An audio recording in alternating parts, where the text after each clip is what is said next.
Well, hey there, church, and welcome to another MCC moment. You know, after Sunday, I hope you all ran out and had an amazing burger for lunch. I know we got them for dinner that night. Why burgers? What are we talking about burgers for?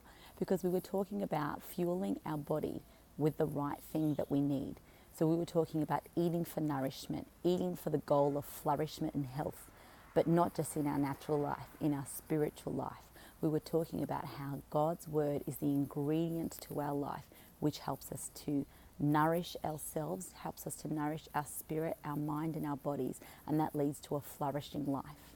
We explored Psalm 1 together and how it talks about the righteous will delight in his ways and follow his ways. But how will we know his ways if we don't read his word? It talked about our passion and our pleasure being in the word day and night, habitually meditating on his words.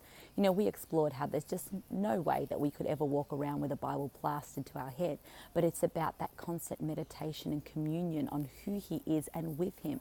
You know, Jesus himself is the very word. The Bible tells us in John 1:1 that in the beginning was the Word was with God, and the Word was God, and the Word was made flesh. Jesus is the Word made flesh. So communion and time with him is what helps us to be able to maintain this habit and this lifestyle of constant meditation on his word day and night.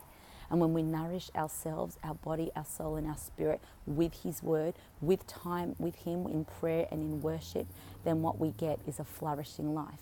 The Bible tells us in verse 3 of Psalm 1 that our flourishing life looks like us being evergreen, us being blessed and prosperous, and being able to flourish in every season of our life. So this week, it's up to you. You decide your goal, your outcome. Do I want to flourish? Because if you do, then you decide to nourish yourself with God's word. You know, we looked at Project 345 as being an option in helping you to be habitually in the word every day. You know, get yourself a Bible translation, decide on a time and a place and a way that you are going to connect with God. You know, he just wants your offering. Your offering doesn't have to look like anybody else's, but the time you can set aside and be with him is what he wants. He just wants to be with you. So this week I am just championing you on. Find the time, be with him. He loves you, and we'll see you next week.